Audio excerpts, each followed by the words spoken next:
and I'm going to talk about CStat from an industrial statistician point of view.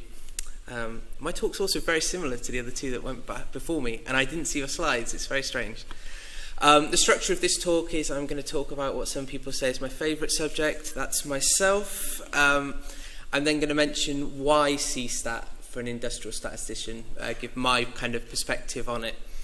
I'm going to go through the application process, so a bit different to Matt. I've actually got on the piece of paper everything I put on my CPD activity form, and sadly I'm going to go through all of it, and I'm just going to kind of discuss what I think's easy and hard from a kind of industrial statistician point of view, which is different to what Matt said, so there's no need to go home early. And just talk about kind of continuous CPD and the whole thing of the fact that CStat isn't just for Christmas, it's for life. So a bit about me. So I hold a PhD in statistics and a bachelor's degree in mathematics and statistics. They're from Reading. I'm not sure if they're accredited. They are. Obviously in a maths and stats degree, like in maths, you can avoid the stats, but you generally take it because the maths is too hard. My PhD was in like genetics, and following that I made the natural step and became a sports statistician, and I worked for a sports statistics consultancy in London for 4.5 years, and then crazily I decided to set up my own statistical consultancy, and I've been doing that for the last 5 years now. And we were talking earlier about your referees, and I'm in that position where my refereeing is a tough thing because I haven't worked for anyone for 5 years. And I don't really have many statisticians working for me, and nobody really knows what I do. So it's a bit of a mystery, and so we've had there was a bit of a kind of kerfuffle around my referees, and in the end I had to use someone from the RSS who could vouch for me and a client, because a lot of what we do is confidential, so we just can't be using old clients, we're using an existing one. So that was tough. It's just going back to that question from before. Anyway, aside from my working life, I also do quite a lot for the RSS, like Matt, who is a former chair of the YSS. You should have bigged that up. I'm a former member of the YSS, which is the Young Statisticians section.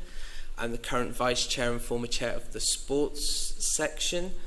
I'm a member of PSF. In fact, this event is organised by me, so you're welcome. I'm the current honorary officer for membership of the RSS, which I work with a membership team. I'm elected by, I was asked to do the role by people within the society, and you work closely with members of the society, the staff members, specifically Sarah and the membership team, at kind of trying to grow membership, which is a very interesting role, which I'm going to hold for 4 years, and I'll be in the last year of that next year. I'm also a member of the RSS Council, which means I'm a trustee for the society. And I was nominated by the membership to be on that, and from there I'm also a member of the executive committee, which is a subcommittee above council that kind of does more different things relating to the society. I do have that job as well before I'm just quite active. The point of this is a lot of this RSS stuff is relevant to some of the stuff I'll put on my CPD later, and RSS I think is great in kind of giving you those extra bits that you might not get from your job. The whole reason about me joining was when I worked in London for 4.5 years, as I said, and when I left I knew I'd be working by myself. I kind of like Trevor set up as a one-man band, and I knew I didn't really have anyone else to talk to or play with, so I met some YSS people at events, and I thought it would be fun to kind of get involved, and it just kind of snowballed from there, and I've just got more and more into it, and I think it's a really good thing. I also am an RSS Statistical Ambassador, so any of you who are members, which I suppose you all are, will have seen they do an ambassadors program where they're looking for people to get out in the media, which is some of the other stuff I do. From that, I've presented at a variety of conferences, RSS, non-RSS, UK, non-UK. I've appeared in national newspaper stories based on statistics and kind of analysis I've done. I do some work with journalists. I've appeared on various radio stations. People have to listen to this voice on a kind of bigger level. And brilliantly, I've also appeared on the TV. And this has all kind of come from, this is like other stuff I do outside of my work. So the RSS stuff and this kind of more forward-facing media type thing I do alongside my work. And it, again, is a kind of thing, I have to make up the time that I'm doing on that in my work. So I worked all day yesterday, which if I look really tired, it's because I worked really late yesterday, just so I can kind of come here and do these type of talks and that kind of stuff. When you're looking at kind of CPD and stuff that you might need to do outside of your work, it's something you may need to take account of. You might need to do a few extra things to kind of meet certain criteria on your application. And I always think it's for the betterment of you. It's been for the betterment of me. Anyway, why CStat? Well, why not? It's only a little bit more expensive than fellow membership. But I think seriously, it's a very good thing to do in terms of, as an industrial statistician, to have some kind of accredited, something to say that you're a professional statistician is very good. And it's a standard of competence. And I think, too often we take what we've done for granted. When you do a degree a long time ago, in many ways, when I did my degree, I did it to pass exams, to get a good degree. I didn't necessarily think about the statistics and what I was going to do with it. Similarly, you do a PhD, which is a long piece of research, and you just kind of do it because you want the PhD and you're focused on the research. It doesn't necessarily mean you're a rounded statistician, and I kind of like CStat because it rounds you off in ways that you may not think are relevant when you go into work. And I think everyone should embrace it to keep the standards high. I think if it goes back to what Matt says, and I completely agree with what Matt was saying about, the bottom-down approach, top-down, bottom-up approach. I think that's like a good thing. I think it's really good to see lots of people come out today to this, and so many people, like Trevor said, to be grad stats going for CStat, and those numbers will go up, and if we can get more people involved, it will get better. If people make it a big deal in the RSS and in statistics, it becomes a big deal. And I think not just for statisticians, as you go further afield in, say, academia, you'll have people who might not be a statistician teaching a statistics course, to make sure that those people are accredited and that that you're getting good teaching in statistics is important. So if we make it really important, I think that will spread to other areas where people use statistics. Anyway, I'll get off my high horse. But I think it's really important, it's really good you've all come out. The application process, so a con is it takes a bit of time. It doesn't take as much time as I thought, so my motivation for becoming CStat was to kind of speak at this event because I was organising it. But I remember when I joined the RSS, I thought about this when he was doing his talk earlier, Matt. When I joined the YSS, I'd already been working for 4.5 years, and I gave the big one, I've got enough to become a CStat, and it's taken me like 5 years since to do it. It might not be at the front of everyone's minds, but I think having done it now, or done the application process, it's really worthwhile, and I would recommend it to lots of people. It requires you to get organised. So I run my own business, so I've got like a lot of things going on, and I also spend an enormously high amount of time doing RSS stuff that I probably shouldn't. So you have to be organised with your time and make sure that you give yourself some time to fill this in, to keep up with your CPD. But for people maybe younger than myself, who are grad stats, it requires you to be organised with kind of keeping notes on what you're doing, and I think that's really good as a kind of professional, if you're aiming for professional statistician status. It also requires you to think about what you do, and more importantly, it requires you to think about what you don't do. I like the kind of CPD activity sheet, which is going to kind of form the next part of the talk, because it makes you focus on things you do and things you don't do in your job. As a kind of industrial statistician, unlike what Matt says when you're kind of solving these real-world science problems, you can get bogged down in the specifics. Your job may be slightly more narrow than somebody who's a researcher who can kind of go off and do various things that they want. You might be a researcher in industry like I was, but you can kind of get yourself caught in these pockets of things that you do all the time. And this process makes you think about the bigger picture. Presenting those type of things which you may not take the opportunities to do. And it requires you to plan ahead. So let's say there's something you haven't done and something you want to do. You don't just, if you want to do it, that's great, but you've got to make it happen. So it makes you think about something that you might need to do. For example, you might think, well, I want to join an RSS section or a local group, or I want to go to a conference. You actually have to plan ahead and do things, and I think it just makes you more organised. And in a world where industry, we can get very focused on our kind of companies and the company culture, it's good to kind of have something else that kind of keeps you focused more on you. And I think that kind of culture side of it is, I worked in London in a real kind of Google type atmosphere where, it was real nice place to work, everyone liked everyone, and you kind of really bought into what the company was. And you can kind of then forget about your own personal development, which is really important. And you develop yourself, it will have benefits to everyone who you work with. Anyway, let's talk about my application. So experiential learning. This is hard to say for me. So basically, something you've learned from experience and tried to change. So on my application, I talked about kind of changing.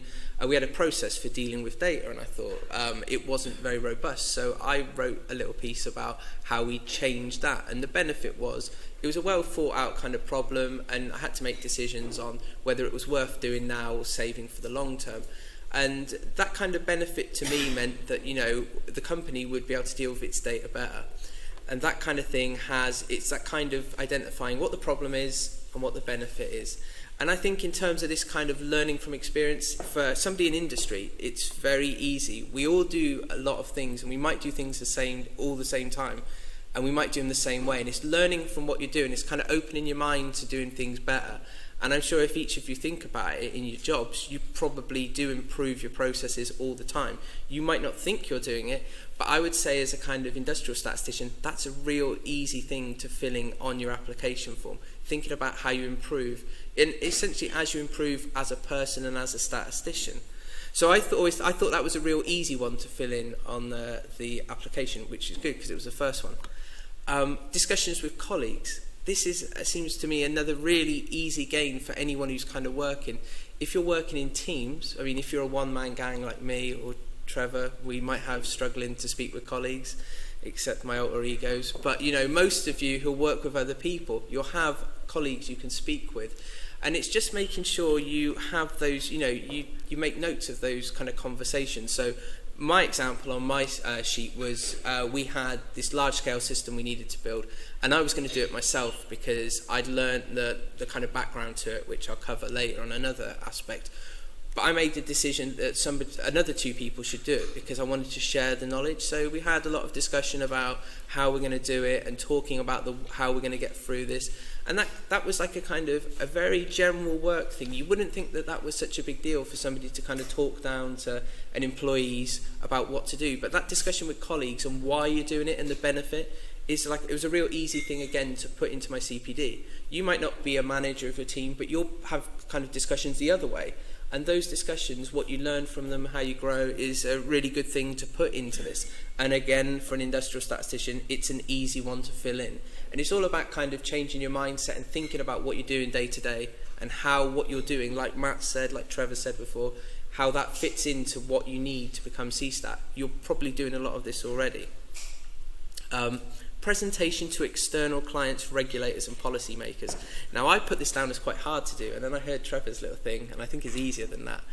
I, as a kind of consultant statistician, present to clients all the time. My example on my CPD was when I had to travel to China, which Macau, not quite China, to present to some people about some work I was going to do. I didn't want to go, by the way. I was forced to go.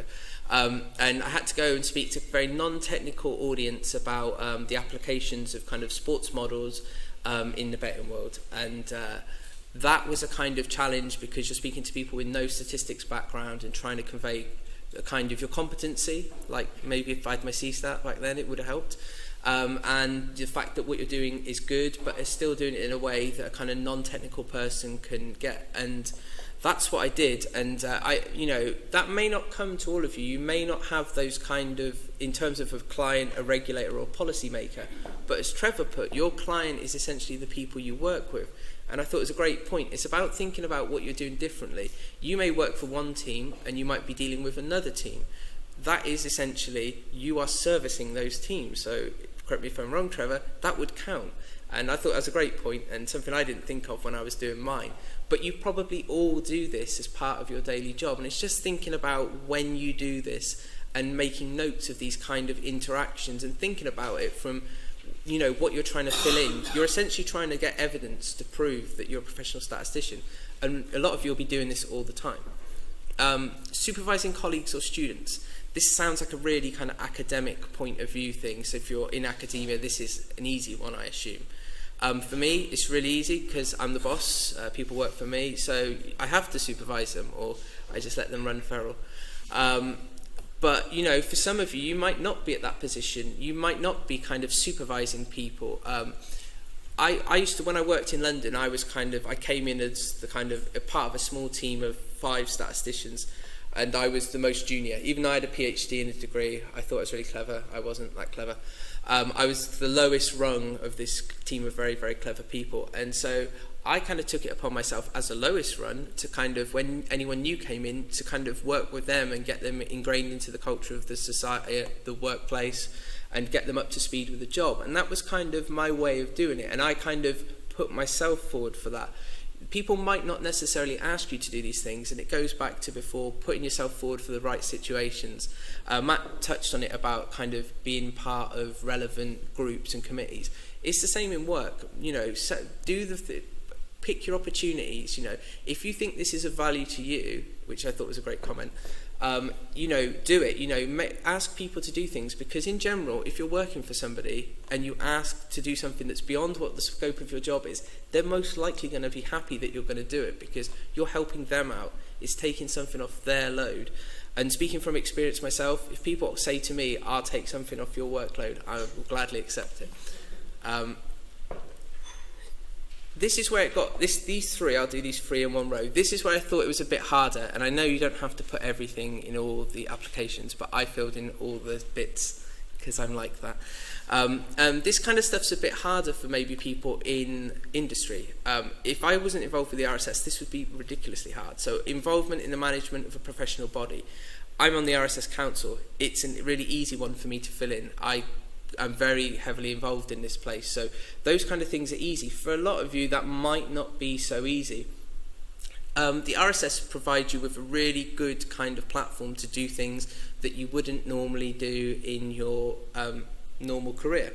So organising scientific meetings, going to the RSS conference, those are things, you know, especially going to conference, you can do easily. From a work perspective, conferences and that can sometimes be a bit of a difficult situation. Your employers may or may not support that. It comes down to kind of making the right arguments, and I can't speak for every employer, but if somebody comes to me and says, I think this conference is of great benefit for me because of X, Y, Z, and it's, you know, the cost isn't extortionate, then they're probably going to say, yes, you can go, or at least go to a meeting or a course or something that you think is of benefit. And it, again, kind of the onus comes down to you as an employee. I always think it's kind of quite easy to coast through work, and not necessarily coast, but kind of just stick to the status quo and not push yourself. Sometimes you might need to ask for things, and I don't always think that's a bad thing. Membership of a technical expert group, for me, that was quite easy again. I've been part of a few sections and committees. There are local groups if you can't get on, say, an RSS committee. There are other kind of committees and groups out there. They may require you to do things in your own personal time, but I always think the stuff I do in my personal time probably has more benefit than a lot of the stuff I do in my work time, because I'm kind of doing different things. I'm liaising with people I wouldn't normally meet. I'm testing myself. It goes back to what Matt says, you know, try and like scare yourself every day. Yeah, one thing. At least, and I try and do things, you know, that are going to be a bit different than what I normally do to kind of, it just kind of keeps me on my toes. It might not be for everybody, but the RSS does give those opportunities to kind of get involved in that. And if people are interested, you know, about getting more involved, you can speak to me or any of the guys after. We're all very au fait with how the RSS works. Maintaining or developing specialist skills. Again, this, when you kind of break it down and think about it, especially having done the application, these things seem really easy. When I looked at the application initially, it seemed really daunting. It was going to take ages. I think someone asked how long it took to do this. My first draft of my application took 3 or 4 hours, maybe a bit more, just to kind of come up with the examples. It then took a bit longer to flesh this out, but actually to get it in the right place didn't take very long. My maintaining or developing professional skills was to run a course. So I do a lot of coding in my job. I'm a pretty good Python coder by my own admission. And so I thought RSS wanted a Python course. So I put my hand up, said, I'll do this. Why not? I do everything else. And so I then said I'd run this course. And as a kind of, if you do code for a kind of, is part of your job, which I'm sure many of you do, coding's really important, you can be pretty good at it and not necessarily always take stock. And this was quite a challenge, because I had to go back, think about things from a kind of teaching it to people who didn't know what they were doing. Think of the fundamentals, look at things I might have been doing wrong. And the benefit to me was it kind of honed my fundamentals in that, and it maintained and developed at the same time what I was doing. And I also got to getting to run a course, which I think is in May, if anyone wants to come on it. It'll be awesome. Attending conferences or scientific meetings. Oh, I've put this in twice. Oh, damn it. I went to the RSS conference. I've been for the last 5 years. I think it's a great conference to go to. It's the CPD element of it is great. If any of you haven't been to conferences or don't get to go to conferences in industry, which it doesn't always happen. When I worked in London, I didn't go to a conference for the whole 4.5 years. The only things I ever went to were kind of events to kind of promote the company. It was really good. You get to meet a lot of people who you might not normally meet, academics, people in industry. And the CPD benefit from that is various. I've presented at conferences, so that kind of stuff is good. I've presented kind of technical and non-technical stuff to very different audiences, because it's a general audience. You also kind of learn how to deal with people and network. So at my first conference, I was asked to pick up Hal Varian, who's the chief economist at Google, from the airport and drive him to the conference. I'd never met the guy, I didn't know the guy, and my CPD would be off the chart for that, because I had to learn to speak to this guy who just met the Italian Prime Minister for 2.5 hours all the way to Telford, which is a terrible place. Apologies if you're from Telford. It's not great for a conference. And I had to kind of learn to speak to those people, and that kind of networking skills you get at conferences. And those kind of things are CPD. You know, you're developing yourself, you're learning through doing, you're speaking to people you might not speak to. All this stuff is better for you. It's part of your professional development. Conferences are really great. Learning a new technique. This should be a no-brainer. Again, a really easy game for people working in industry. My one, I had to learn, if anyone's familiar with a concept called SSH, which is secure shell between computers. I knew it, but I didn't know it very well, and I needed it for a really big scale task. So I went back and I had to learn something that I assumed just used when I needed it. And I learned it and I applied it into this very fundamental part of our business. And that was on me. No one taught me it. There was no courses. The thing I was specifically learning was not very well documented. So it was a lot of learning through trial and error.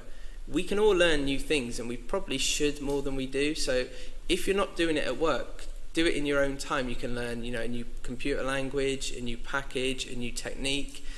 As long as you can make the benefit for it, it works in terms of your CPD. And sometimes the stuff you do outside of work for your job or your kind of career are the stuff that's more important than what you do in it. So I think that's a really easy gain for any of us working in industry. And improving an existing approach. Again, these are kind of things I think day to day a lot of us are doing but not necessarily thinking about. So my example was in football, people like to predict who's going to win the league in a competition, and you can statistically do this off a model. It involves basically simulation. We had something in-house that I'd done myself, but it was a bit slow for my liking. So I wanted to speed it up. So I took the existing approach and I just learned how to write things a bit faster, streamline the code, learn a few things that I didn't know before. Over time, obviously, you gain more experience. So I was using things that I'd learned to make this faster. The benefit was it runs faster. I can do things quicker. I can do more of them. That's of use to the business. If you can do more, that's a benefit to them. It's a benefit to me because I've learned something new. These kind of things, the kind of benefit to yourself, they come out very easily if you change your mind to think about it. And, again, all of us in industry, it might not be something as radical as changing something within, infrastructure in your company or a specific thing, but it might be something as simple as I was doing this one thing as part of my job and I changed that to do something else and I was kind of 20% faster. And it might be something really simple like you just wrote a program or to do something that I was doing repetitively to kind of eliminate that from what I did. Or anything, and those have benefits to yourself and they have benefits to the company. And I think when we think about our jobs, there are probably loads of aspects of those that we don't necessarily think are improving an existing approach. We just assume we're just kind of moving forward, but we're actually improving what we're doing. I'm pretty good on timing today.